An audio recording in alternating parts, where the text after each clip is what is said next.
간절하셨을 겁니다. 네, 이 설교자에게는요, 설교만큼 이렇게 이 복된 자리가 없습니다. 네, 그동안 많이 또 근질근질 하셨을 텐데, 우리도 마음이 근질근질하지 않았습니까? 네, 또 예정이 있는지라, 네, 우리 또 말씀 가운데서 은혜 받겠습니다. 라는 이 마음과 다짐 가운데서 우리 할렐루야로 맞이했으면 좋겠습니다. 함께 외쳐보겠습니다. 할렐루야! 할렐루야! 네, 감사합니다.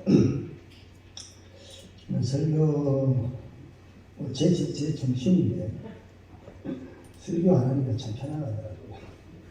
설교하는 우리 목사님, 다른 목사님은 설교 참 많이 하십니다.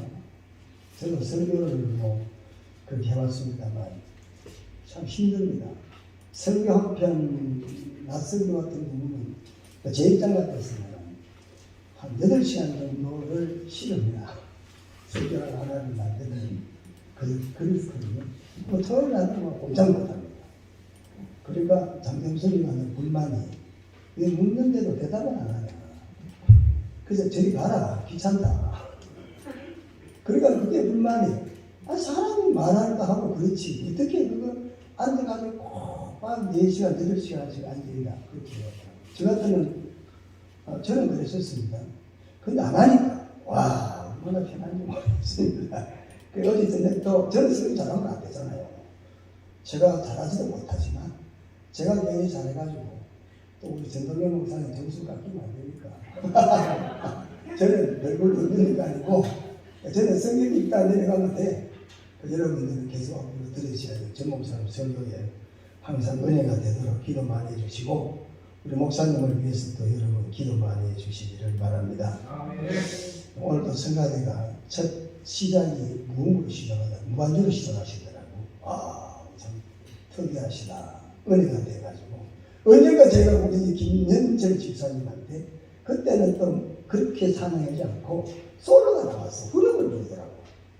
그때 솔로가 나와서 그때 무슨 찬양했는데 그 찬송을 잊어버렸어요. 그래가지고 이제 정신주사 식사 시간에 식사를 하면서 목사님, 장로가 집사님 오늘 참 찬양하는데 은혜가 되었습니다. 아주 특색 있게 했습니다. 그렇잖아요. 다 밑까지 찬양은 반주가 전주를 하고 그리고 성가대가 나왔는데 이때는 그때 반주는 했지만은 솔로가 나와가지고 후렴부터 먼저 하더라고요. 그래가지고 은혜가 됐다 그러니까 옆에서 쓰고 있는데 내한테 한다는 소리가 참 발악을 한다고 했어요. 내한테 우리가 이제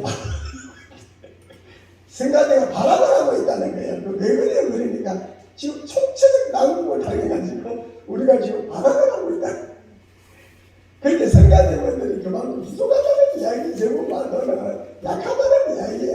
그 총체적 난국을 당해가지고 어떻게 하면 해볼까 싶어가지고 그래가지고 솔로가 먼저 나왔다고 하더라고요.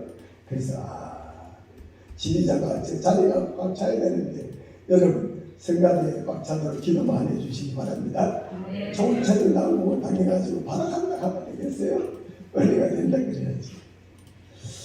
감사를 드립니다. 오늘 설교할 기회를 주셔서 목사님 감사합니다. 오늘 제가 본문 우리 다 같이 한번 25절 한 절 읽으시면서 본문을 한번 보도록 하겠습니다. 다 같이 한번 12장 25절 말씀 같이 한번 24절 보겠습니다. 24절 보겠습니다. 내가 진실로 너희에게 이르노니 하나님의 일이 땅에 떨어져 죽지 않으면 하나 그대로 있고 열매를 열매니라. 오늘 저는 본문의 말씀을 통해서 종두득두라는 제목의 말씀으로 함께 은혜를 받고자 합니다. 사자성의자가 되겠습니다. 종이라는 것은 심을 종, 두는 콩두, 덕은 얻을 덕, 또 두는 콩두가 되겠습니다. 다시 말하면 우리가 너무나 잘 아는 사자성어예요. 콩 심을 때 콩나고 팥 심을 때 팥난다 라는 말씀이 되겠습니다. 이 사자성어는 아마 누구든지 다 아실 줄로 믿습니다.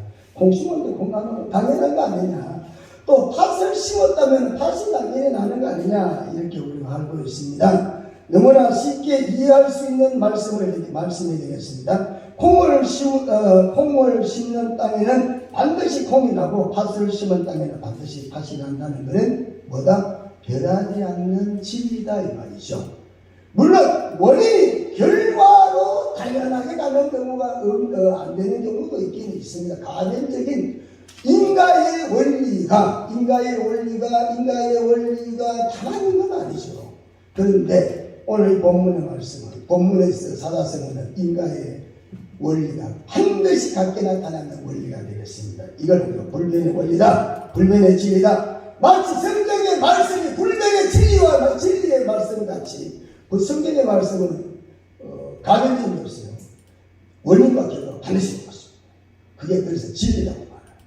진리는 변하지 않는다는 말이죠. 원인이 이렇게 시작인데 결과가 저렇게 나야 된다. 이건 딱 정해져 있는데 아니야, 원인은 이래 있는데 결과가 달리 나왔다. 이거를 진리라고 말하지 않는다는 사실입니다. 오늘 본문의 종두덕두라는 이 사자성어를 우리가 쉽게 또 한번 이해해 본다면 이런 말이 되겠죠. 어느 학생이 고등학교에서 전교 1등을 하면 전교 1등 하는 결과를 얻기 위해서는 그만한 노력을 했다라는 것입니다. 원인이 있었다는 거죠. 만약 그 학생이 꼴찌를 했다면 결과에 맞는 원인 또한 있었을 것이라고 생각이 되는 것입니다. 성경에도 이렇게 원인과 결과가 나타나는 경우를 성경에는 종종 말하고 있습니다. 갈라디아서 6장에 보면은 육체를 위해 뿌리는 사람은 육체로부터 썩을 없어질 것을 거두고 영을 위해 뿌리는 사람은 영으로부터 영원한 생명을 거둘 것이야. 성경은 말씀하고 있습니다. 누구나 무엇을 뿌리든 뿌린 대로 반드시 거두어 드린다는 의미가 되겠습니다.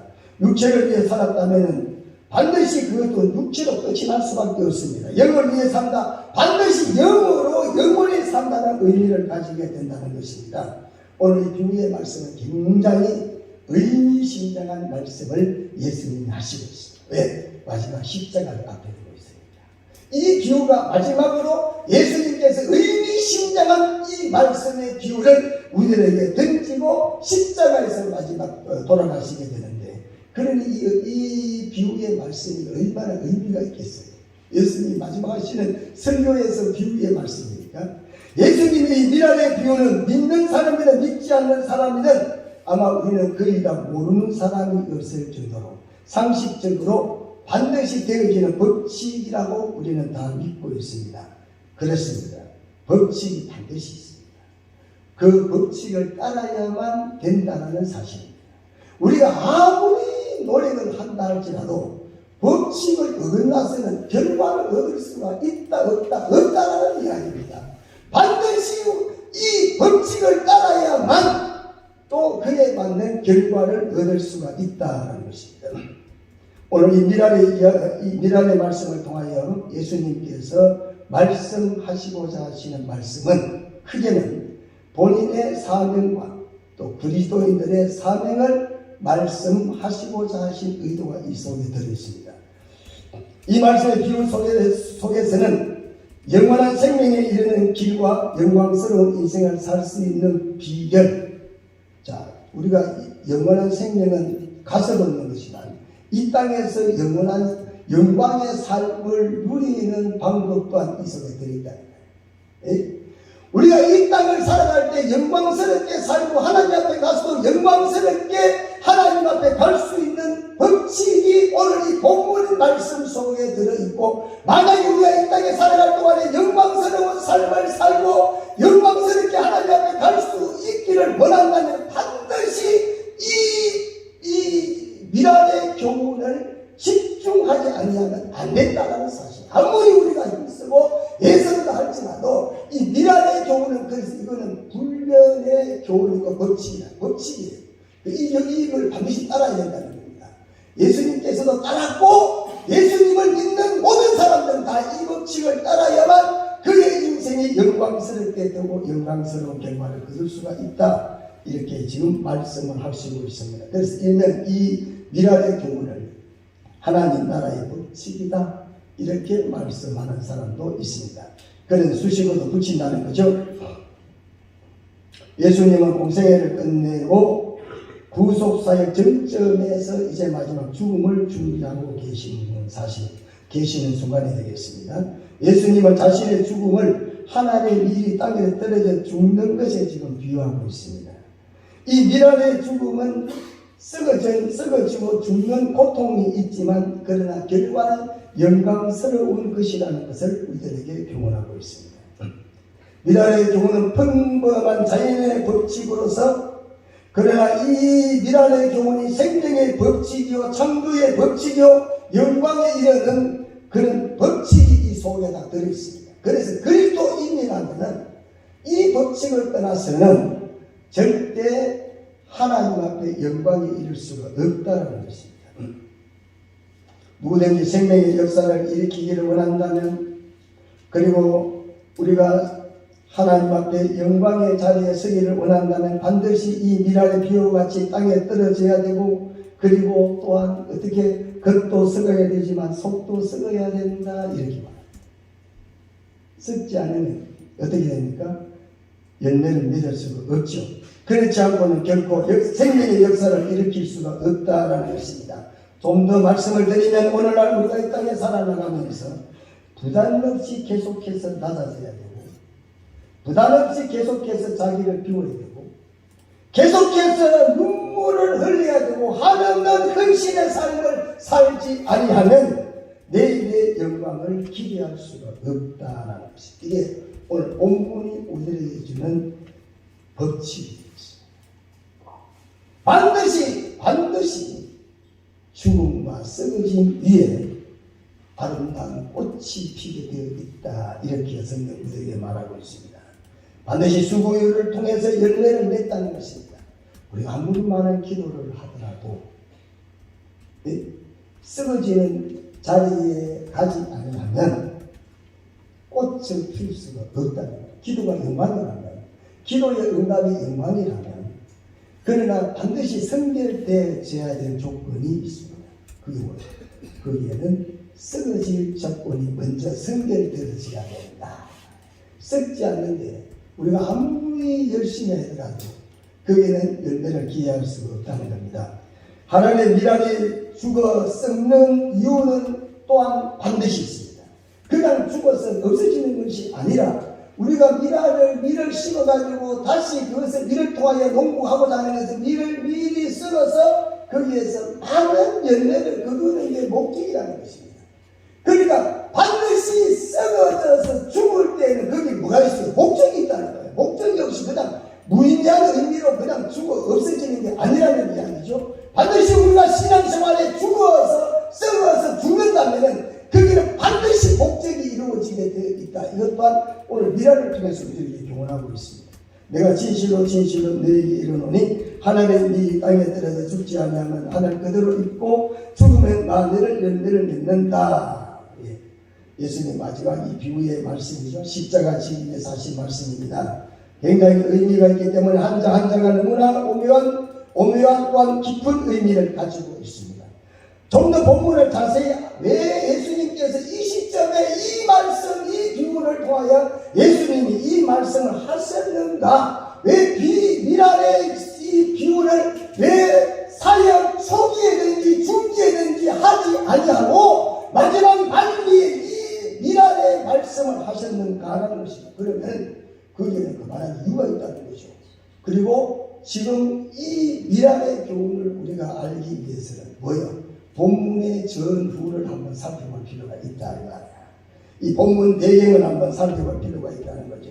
왜 예수님께서 이 미랄의 교훈을 이 시점에 하시고 있는가? 그러면 뭐요? 앞에 어떤 일이 일어나고 있었던가? 앞에 무슨 일이 있었길래 예수님이 이렇게 말씀을 하셨던가? 오늘 본문을 잠깐 살펴보도록 하겠습니다. 19절 말씀 보세요. 바리새인들이 서로 말하되 볼지어다 너희 하는 일이 있을 때 없다. 보라 온 세상이 그를 따르는도다 하니라. 온 세상 사람들이 누구를 따랐다? 예수님을 따랐다는 거예요. 왜 예수님을 따랐을까요? 왜 예수님을 따랐을까요? 예수님이 지금 어디 가시는데 예수님이 예루살렘을 입성하시고 계십니다. 호산나 다윗의 자손이여. 종려가지를 흔들고 어떤 사람은 우통을 벗어서 깔면서 예수님이 예루살렘 입성하신다. 메시아로 예수님이 입성하신다. 그래서 유대인을 비롯해서 파멸하고 있을 때 말입니다. 온 세상이 그를 쫓았다. 유대인의 세계 그리고 헬라인의 세계가 다 예수님을 축하하고 있습니다. 예수님께서 예루살렘을 입성하실 때에는 모든 세상 사람들이 다 그를 축하했다 이 말이죠. 본문에 보니까 헬라인인 넷이 유대 쪽으로 개종한 사람들이 있는데 이 사람들이 지금 예루살렘에 예배하러 올라왔다. 그리고 20절에 그렇게 말하죠. 명절에 예배하러 올라온 사람 중에 헬라인 넷이 있다. 이렇게 말했습니다. 자, 이들이 지금 이 요한이 지금 이 본문을 지금 전설하고 있는 거예요. 헬라인들이 유대교로 개종한 헬라인 넷이 지금 예수님을 만나러 왔다 이렇게 해서 말하고 있습니다. 21절에 그들이 갈릴리 베세다 사람 빌립에게 가서 청하여 이르되 선생이여 우리가 예수를 배우고자 하나이다 이렇게 말했습니다. 직접 헬라인으로서 유대교로 개종한 사람이 예수님을 직접 만나지 아니하고 예수님의 제자였던 빌립에게 찾아와서 예수를 만나기를 요청했다 이 말이죠.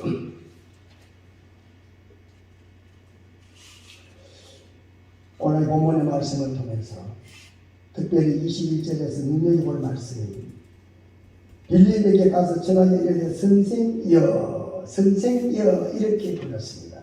빌립을 향하여 선생이라 이렇게 불렀어요. 예수님을 향한 말이 아니에요. 지금 빌립에게 이렇게 선생이여 이렇게 부르고 있다는 것이 선생이 뭡니까? 주라는 뜻이에요. 주. 원문은 이거를 퀴에라고 쓰고 있어요. 호흡격을 쓰고 있다. 우리가 잘 아는 퀴오스이라는 주인이라는 뜻이란 말이에요. 선생이란 말은 당신이 주인이십니다. 자, 그러니까 헬라인 넷이 지금 예수님의 제자 빌립을 부르는데 어떻게 부르느냐? 빌립 제자여 이렇게 부르는 게 아니라 주여 당신은 주인이십니다. 우리가 예수를 만나기를 원한다고 이야기를 좀 해주세요. 이렇게 말합니다. 네 명이 뭐가 깔려 있습니까? 헬라인들이 지금 빌립을 비롯해서 제자들을 우러러보고 있다 이 말이에요. 그렇죠? 우러러보자. 당신은 주입니다. 이렇게 말하고 있습니다. 그 최고 높은 존칭을 지금 쓰고 있습니다.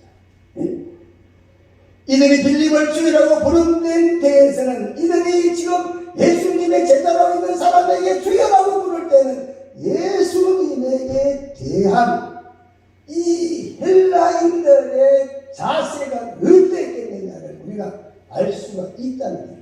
심지어 예수님의 제자들에게 주여라고 불렀으니 예수님에 대해서 얼마나 이들이 높이 보고 있느냐를 우리가 짐작할 수가 있다는 말입니다. 뿐만 아니라 그 다음에 또 가면 빌립이 안드레에 가서 말하고 안드레와 빌립이 예수께 가서 여쭈니 그랬습니다. 헬라인으로부터 주의라고 부름을 받은 사람이 그렇게 주의라고 부름을 받을 만한 족보나 신분을 가지고 있지 않습니다. 그래서 이걸 뭐라고 갈릴리 베세다 사람 이렇게 먼저 소개를 하고 있습니다.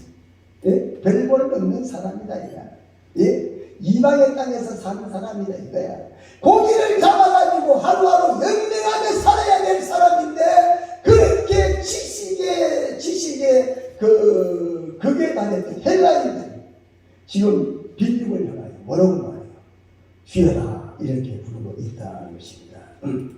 그만큼 이들이 예수님에 대한 그 기대와 동경이 크다는 사실을 볼 수가 있습니다. 다시 말하면 이들의 제자들이 예수님을 따라다니는 것에 있어서 이 헬라인들은 큰 존경과 보람을 지금 가지고 있다는 것입니다. 그런데 예수님께서는 헬라인을 지금 만나고자 했지만 헬라인을 직접적으로 만나지 않고 제자들에게 말하죠. 23절에 인자가 영광을 얻을 때가 왔다. 예? 자, 헬라인들과 제자들이 영광을 기대하고 있는 그 기대에 예수님 또한 답변하고 있습니다. 헬라인들과 유대인들과 온 세상 사람들이 다 지금 영광을 기대하고 있는 그때에 예수님께서 말씀하시는데 내가 영광을 얻을 때가 왔다. 이렇게 말해요. 그러고 나면 뭐가 나와요? 미랄의 비유가 다 나오잖아요. 미랄의 비유가 나와요. 야! 지금 세상 사람들은 어떤 영광을 기대하고 있습니까? 예수님을 통해서 천하 통일을 기대하고 있습니다. 예수님을 통해서 높은 어떤 그 삶의 어떤 유익을 위해서 기대하는데, 예수님은 지금 영광이라고 말하면서 뭐라고 말해요? 미랄의 주님을 말씀하세요. 죽어야 된다. 나는 죽으러 간다.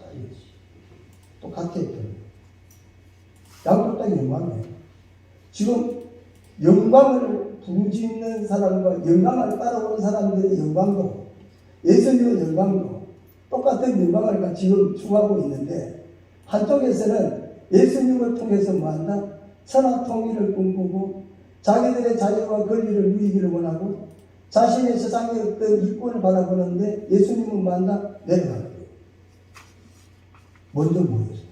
예수님이 나는 죽으러 간다 이 말 아닙니까? 십자가 지러 간다 이게 뭐예요?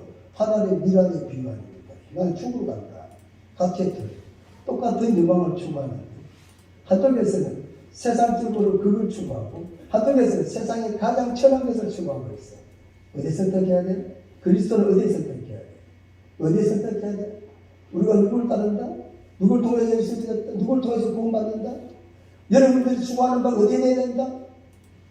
오늘 우리가 이 땅에 살아나가면서 진정 그 영광을 추구한다면 어떤 영광을 추구하느냐 이 말이죠. 본문은 우리들에게 세상의 영광을 추구하기에 앞서 예수님처럼 이 미랄의 어떤 영광을 먼저 추구해야 된다.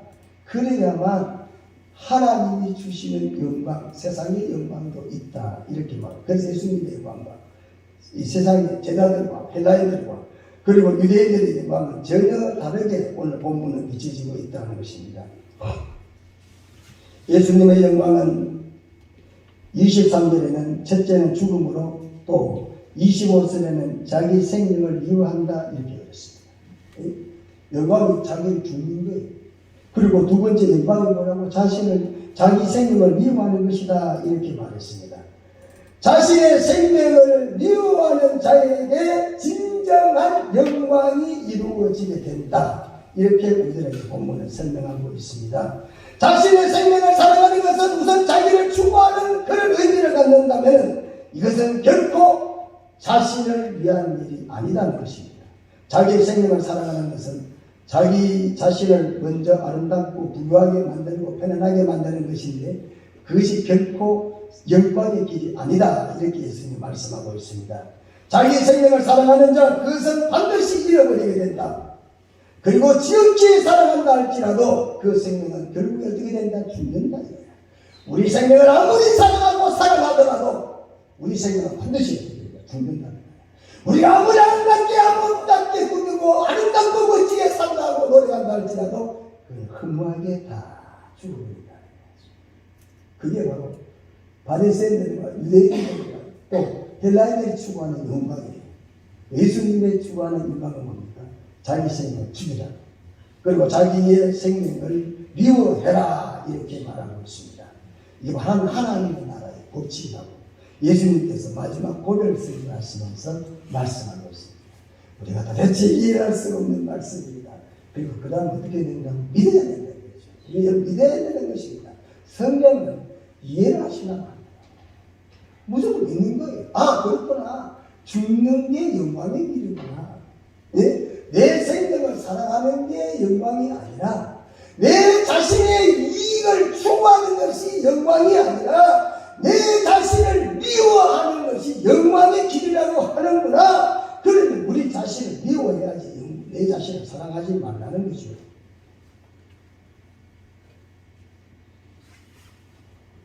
그래서 첫째 예수 믿는 사람들은 하나님을 사랑하고, 둘째 말하고 이웃을 사랑하고, 셋째는 뭐하고? 형편되면 자기를 사랑하고 형편 안 되면 자기를 사랑하지 말아요. 어때요? 여러분 어떠세요? 여러분 혹시 첫째 여러분 자신을 사랑하지 않습니까? 그럼 그 영광길이에요? 영광길 아니에요? 아니라는 거예요. 예? 여기 예수님 그렇게 말씀하세요. 자기 생명을 위하여 살라라고 말씀하지 않는다는 사실입니다.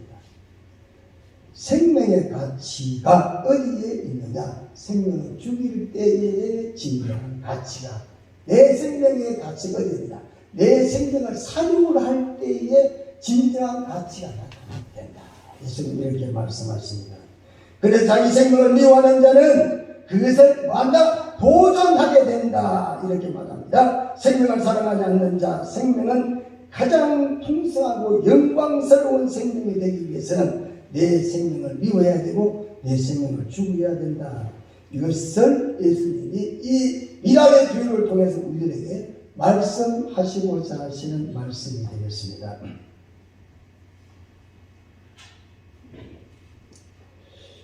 여기에서 미워한다는 이 말씀, 호미손이라는 정관사가 붙었어요.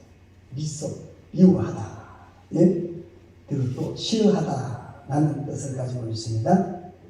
그래서 현재 분사, 그리고 히브리어는 사내라고 합니다. 이 지금 이 미워한다는 말이 70년대 히브리어는 사내라고 말하고, 그리고 헬라어는 호미손 이렇게 말합니다. 자, 이 말의 뜻이 어떤 의미를 가지고 있냐면 적대적인 혐오감을 갖는다 이런 것이에요. 뭐를? 자기 생명에 대해서. 자기의 생명에 적대적인 혐오를 갖는다, 경멸당하는 사람을 미워하다 이렇게 한다 이 말입니다. 그리고 접촉하든지 관계를 도무지 가질 수 없는 사람, 그런 사람을 미워하다 이런 뜻으로 말합니다. 네? 절대적으로 그 사람과 인간관계를 맺을 수 없는 사람을 미워하다 이 단어를 성경에는 쓰고 있다는 거죠. 그러니까 자기 생명을 유지하고 보호하기 위해서는 이기적인 행위나 생각을 버리고 미련을 갖지 말라는 거예요. 내 자신에 대한 미련을 갖지 말라는 거죠. 육적인 생명을 사랑하여 이 세상에 무엇을 이루고자 하는 그런 마음들을 버려라. 미워한다는 말, 그런 마음을 가지고 있습니다. 그래서 성도가 이 땅에 살아가면서 무엇을 버리고 무엇을 취해야 할지 우리는 다시 한번 이 본문의 말씀을 가지고 정리를 하실 수 있으시기를 바랍니다. 미랄의 교훈이 이런 의미가 가지고 있습니다.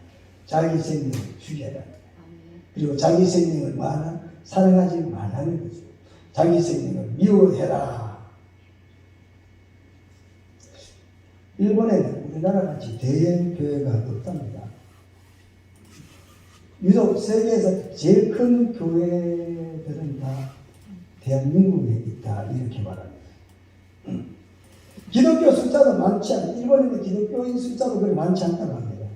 그런데 중요한 거는 많지 않으면서도 굉장히 일본의 그리스도인들은 신실한 그리스도인들이다 이렇게 말한대요. 예. 그래서 진실과 신실은 신앙인의 정통성이다 이렇게 말합니다. 일본에 나가노 목사라는 분이 한 분 계시는데, 이분은 가네자와라는 곳에서 목회를 했다고 합니다. 가네자와, 거기서 목회를 했는데 그것은 불교 말이라고 합니다. 그런데 교회를 개척을 했는데 교회가 부흥이 안 되는 거예요. 5년 동안에 아내와 2아이만 데리고 계속 목회를 했는데, 한 5년쯤 지나고 난 다음에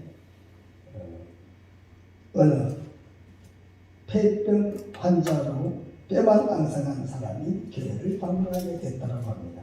5년 지나고 난 다음에, 예? 5년 동안은 그냥 신설계 예배 드리는 거야. 아니, 부인하고 아이들하고. 5년이 지나고 난 다음에 어느 날 폐병 환자로 뼈만 앙상했던 하천풍건이라는 일본의 이름은 가가와 도요시코라는 이름을 가진 이 청년이 교회를 왔습니다. 개척교회를 찾아왔어요.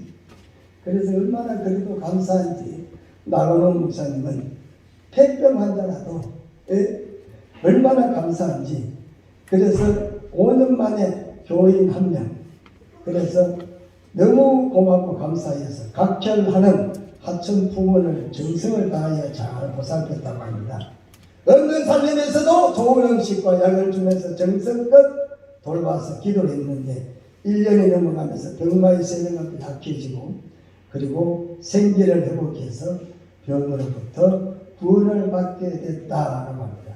나고는 목사에게 사랑과 전도와 기도 생활을 배운 하천풍원 청년은 신학교에 들어가서 그리고 졸업을 해서 보배와 독교의 빈민들을 위하여 목회를 했다라고 합니다.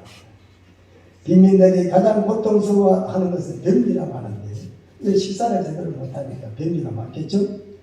그래서 항문에 변이 파돌처럼 굳어있어 나오지 않으면 장갑을 끼고 손으로 후벼 파기도 하고 그래도 안 되면 항문에다가 자신의 입을 대고 차돌같이 굳어있는 변을 침으로 녹여서 빨아냈다라고 합니다. 그 모습을 본 일본 기자가 하천풍원 목사에게 물었습니다. 아니 당신 어떻게 그런 일을 할 수 있습니까? 그때 그가 이렇게 이야기를 했습니다. 저는 배운 대로 할 뿐입니다. 제 선생님은 제가 각별한 핏덩이를 닦아주셨다 그랬습니다. 그분이 하신 것에 비하면 이것은 아무것도 아니다고 했습니다. 교회 나라를 놓고 5년을 설교하는 나가는 목사는 세상적 기준으로 실패한 목사 같았으나 그는 분명 실패한 목사가 아니라는 거예요.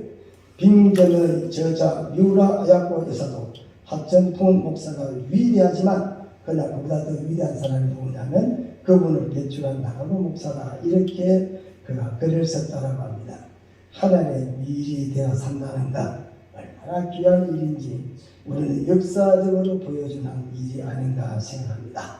사랑하는 성도 여러분, 우리가 이 땅에 살아갈 때에 우리가 또한 하나님의 미래에 죽고 자기의 생명을 미워한다면 그에는 반드시 또한 많은 열매를 거두어 드리는 목적이 있다는 사실을 기억하시고 우리가 이 땅에 살아갈 동안에 비록 고난의 길이라 하더라도 영광을 바라보면서 갈 수 있으시길 바랍니다.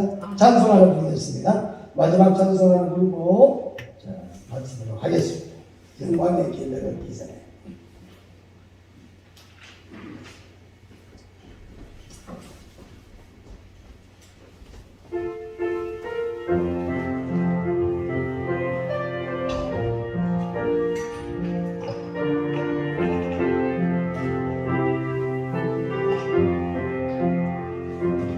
나의 길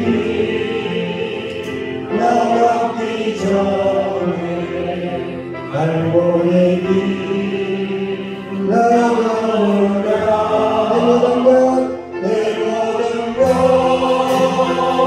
주께 맡기고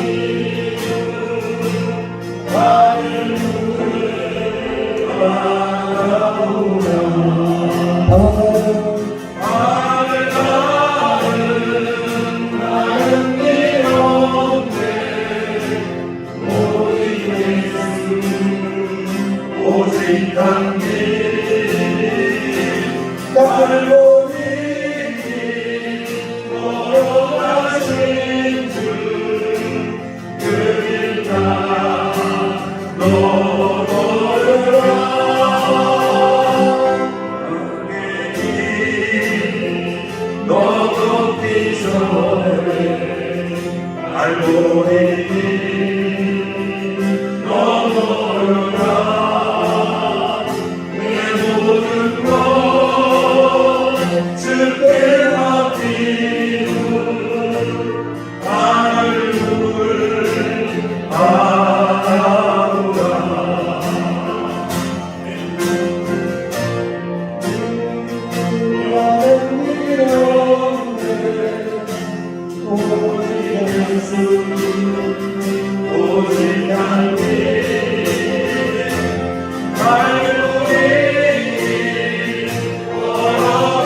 하는 말이에요. 악보. 반주자 그렇지 않습니까? 지금 영광의 길 걷기 전에 부르고 하늘을 바라보라. 그 다음에 방황하는 영혼을 위해 거기를 하는가요? 맞죠? 그리고 이제 끝나고 그 다음에는 2절 악보대로 불러보죠. 악보가 있으니까 악보대로 불러야 되겠습니다.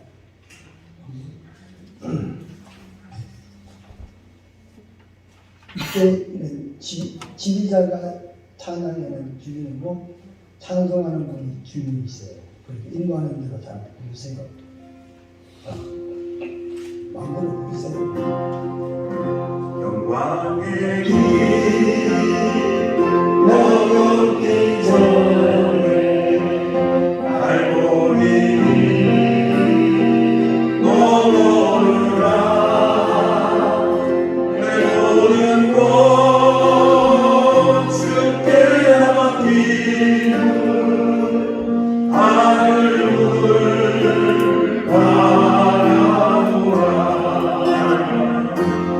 하늘 다른 길 없네. 오직 예수 오직 단 길. 발걸음이 오가신 주 그 길 따라 걸어라. 방황하는 영혼을 위해 십자가에 길이 있네. 죄 많은 영혼을 위해 주님께서 피 흘렸네.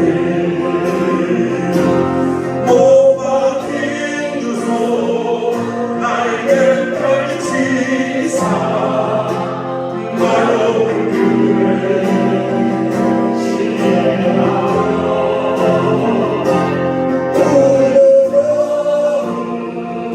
사랑의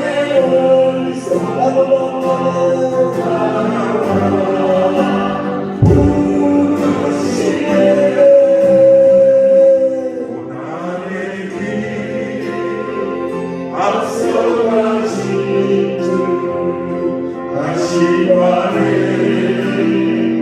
머리 찔렸네. 그 십자가 얼마나 오래 주는데 다 씻겼네. 하늘 다른 길 없네. 환한 곳 나의 예수 그 아래 말씀하시네. 갈보리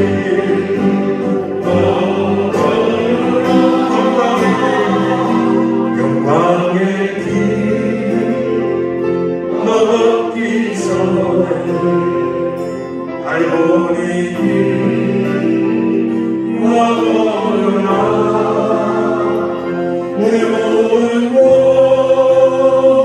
주께 맡기고 하늘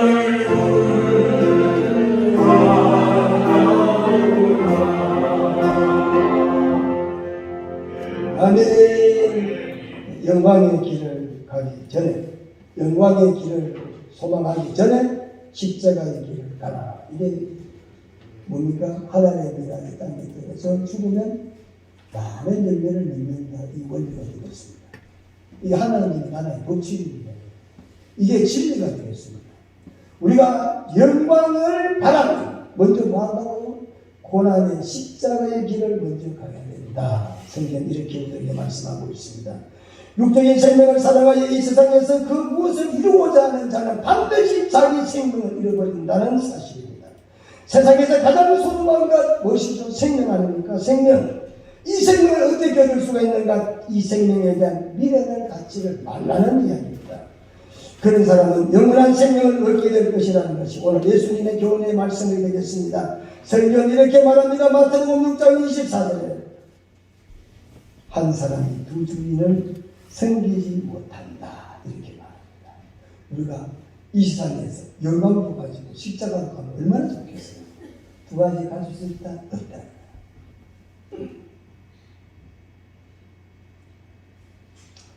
예수님의 제자나 예수님을 따르는 사람은 반드시 갖추어야 될 자세, 자기 요건, 오늘 본문이 우리에게 제시하고 있습니다. 세상적인 자기의 생명을 미워해야 된다 이렇게 말합니다. 세상적인 생명을 미워하는 것은 곧 자기를 부인하고 자기 십자가를 지고 그리고 예수님을 따라야 된다고 했습니다. 자기를 부인하는 것 생각처럼 쉬운 게 아니겠죠. 아브라함의 생애를 통해서 우리는 자기를 부인하고 하나님께서 원하는 바를 선택하는 일이 얼마나 어려운가를 우리가 볼 수가 있습니다. 아브라함의 생애에서 자기를 부인했던 게 세 사건이 중요한 사건이 나옵니다. 첫째는 본토 아비 집과 아무것도 확신하지 못한 하나님이 원하시는 지시한 땅을 선택하는 것이었습니다. 자기의 본토 아비 친척집을 버리고 전혀 알지 못하는 길인데도 불구하고 그 길을 선택하는 것, 이거 진짜 얼마나 힘든 결단이 되겠습니까?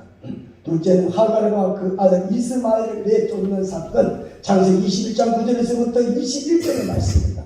우리가 잘 아는 셋째, 가장 사랑하는 독자 이삭을 하나님께서 명하신 산에서 번제로 드리는 문제, 창세기 22장 1절에서 14절까지 어느 것 하나 쉽게 결단과 선택할 수 있는 문제가 아니었습니다.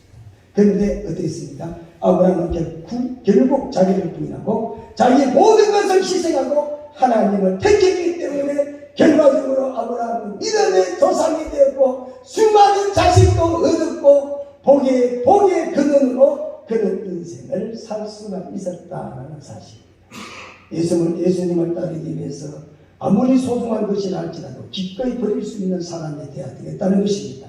영생을 위해서 나가는 사람은 전자, 곧 자기를 사랑하는 자가 아니라 자기 생명을 미워하는 자가 됐음을 우리는 유념하시기를 바라는 것입니다. 오늘 저는 말씀을 마치겠습니다. 예수님이 마지막 설교하시면서 하나님 나라의 법칙을 말씀해 주셨습니다. 우리는 예수님을 믿고 그 뒤를 따르는 사람입니다. 그래서 반드시 우리 또한 하나님의 나라의 법칙을 따라야 되겠습니다. 우리는 서로 겸손하면서 섬기며 나가야 되겠습니다. 우리는 서로가 그리스도의 사랑의 관계로 이루어져 나가야 되겠습니다. 손대접하기를 힘써야 되겠습니다. 어린아이들처럼 잘 섬기고 용납해 줄 필요가 있다는 사실입니다. 누가 더 나든지 누가 더 높은지 따질 것이 아니라는 것입니다. 우리 스스로가 더 받아주고 섬기는 자리에 서려고 애쓰는 성도가 되어야 된다는 겁니다. 하나님 나라에서 살아가는 법칙을 죽어서 하는 게 아니라 이 땅에 있을 때 우리가 실천하며 살 수 있어야 되겠습니다. 우리가 하나님 나라에 가겠지만 하나님의 백성은 지금으로부터 이 땅에서 살 필요가 있다는 것입니다. 여러분 어떻습니까? 지금 여러분의 삶이 하나님의 법칙을 따라 살고 계십니까? 성경이 이렇게 말합니다. 세상에서 이기는 자는 곧 지는 자요. 세상에서 지는 자는 곧 이기는 자라. 예? 하나님의 법을 떠나서는 절대 생명을 가질 수가 없다는 것입니다. 본절은 자기 생명을 사랑하면 오히려 영원한 생명에서 잃어버리게 되고 자기 생명을 미워하면 영생하도록 보존하게 된다. 오늘 이 역설적인 진리의 말씀을 기억하시면서 이게 법입니다. 그래서 이거는 불변의 진리라고 말합니다. 콩 심은 데 콩이 난다는 거야. 팥 심은 데 팥을 거둔다는 것입니다. 이게 바뀌지 않습니다. 감자를 심었어요. 감자를 반드시 납니다. 감자가 어떻게 된다고? 종자가 썩어요. 썩어 문드러져야만 거기에서 감자가 풍성하게 다닐 수가 있다는 것입니다. 먼저 뭐가 되는가? 죽어야 되고 썩어야 됩니다. 자기 형체를 없애야 돼요. 그래야 거기에서 아름다운 열매들을 거둘 수 있다라는 사실을 기억하시고 이 뜻을 따라서 여러분 하나님 미안의 삶으로 하나님께서 영광이 되고 여러분의 삶에서도 영광이 될 수 있으시기를 축원합니다. 기도드리겠습니다. 거룩하신 우리 하나님, 우리들에게 귀한 말씀으로 은혜 받게 하시니 감사합니다. 실천적인 신앙, 적용적인 신앙으로 이 말씀을 받고 우리가 어느 곳에 가 있든지 간에 하나님의 영광을 나타내는 아름다운 신앙의 삶이 되도록 도와주시옵소서. 무엇을 구하기 앞서서 무엇을 하나님 앞에 희생할 수